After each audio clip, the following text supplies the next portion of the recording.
Alrighty, folks. Thought I'd bring you this little stud horse's first hoof trimming, and I wanted to throw this first little bit in here just to show you. I walked away to go get the nippers and the knife and came back, and I'd just been petting him. I'd picked up his feet, and now when I walked up, he's ready to run away and running back and forth.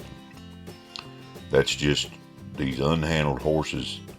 That's the way they are. They're not used to being handled, and you got to go through the process with them and approach them slow and just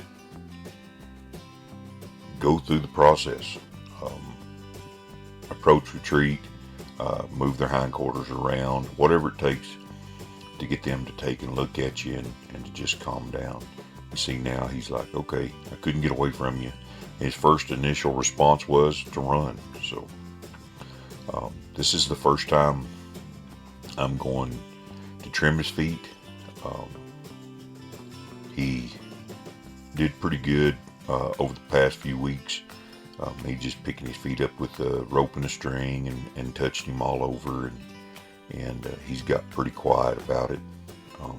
I've got some other footage where I've been working with him with blankets and bareback saddle pads and surcingles, that sort of thing. He's doing real good. He's coming along real good. Probably the biggest thing with these unhandled horses and even young horses that have not been taught to stand on three legs yet is to just take your time and be patient. Over the weekend, I trimmed 4 horses, and they had a 2-year-old there who had never been trimmed on his hind feet, and he was the best one out of the bunch. The other 3 had been trimmed multiple times in their lives. They were older horses, and every one fought me. One fought me really hard. I really had to work for my money. So, teaching a horse that it's not a fight is your best bet overall. When a horse gets impatient, wants to move, there's no sense in fighting them. Just take and hold on to the foot until they kind of relax, and then put it down. Does it take a while? Yeah. And I think just in our hectic everyday lives, where people are running and going and in a hurry to get things done, and they put themselves on a time schedule, they create a lot of the bad habits in horses. You know, you come home from work, you got, an hour before dark, you get a horse out, you work him, you ride him, you push him, you're trying to get something done, and then it's getting dark, so you get off of him, you cool him out, and you put him up. And what he learns is that, the only time there's no pressure on him is when you're off of him. And there you create a horse that wants to get to the end of the ride. It's the same way with these horses and trimming their feet. Just don't turn it into a fight. Take your time. If a horse will stand there with his foot in the air for 30 seconds, don't wait until it becomes a fight to put the foot down. And that's the number one rule, is leave before they do. Put the foot down before they decide to. Just because he's a young horse doesn't mean that I can overpower him. And I see a lot of people who have some really good horsemanship habits, and they'll get to something like this and they think that the horse ought to just understand to stand there on 3 legs, and they make an issue out of it, and they do get the horse trimmed or they get the horse shod, but they create a lifelong issue of a horse pulling, horse wanting to move, and it's just not healthy for the horse, and it's not healthy for the farrier or somebody who's trimming them. So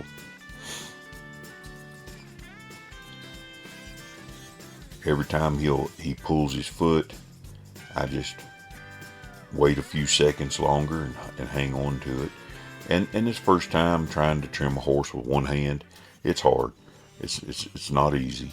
And I try to get something done enough that to where he doesn't want to pull, and then I'll just drop his foot and give him plenty of time where I'm retreating, just like you would if you were trying to use clippers on them or anything else. Go in there, do what you need to do, a little bit of it, and then retreat, pet on him, give him that time to just relax and sit still, and you'll get more accomplished in a faster amount of time than you will trying to fight one. You take an older horse that's been taught to fight and taught to rear up and taught to kick at you, then you've got to do some things that are not that great. You have to put ropes on them, and you have to take and teach them to stand on three legs that way, and it's just a fight, and I don't like doing it, but sometimes you can take and you can really help a horse out over a long period of time using ropes. There was the first time I put his leg up in between my knees, and he did pretty good about it. There I go, retreat and then go back, pick his foot up, I'll pull it up in between my knees, and I'm not clamping down on him. I'm just making small steps towards that. I've just got it hooked in behind my knee, and I've had both my knees dislocated, so this side's a little easier for me to do this than the other side. I don't have as much mobility in my left knee. You see here he's fighting, so I'll just hang on to it until he calms down, and then drop it down, go to pet on him, reassure him, and go right back. It's not fast. It's definitely kind of an inconvenience when you're trying to hurry up and get one done, and farriers tend to be in a hurry and want to get on to the next horse, and it's not the farrier's job to teach your horse to stand on three legs. That's your job. So the first trim, even if you're just play trimming, should be the owner's responsibility before a farrier ever shows up. So I hope you guys enjoyed this. Hope I covered enough about it. Just slow down, take your time, and don't make it a fight. And remember, in this old crazy world, if you don't know which way to go, commit your ways unto the Lord. Trust also in Him, and He'll bring it to pass. We'll see you later.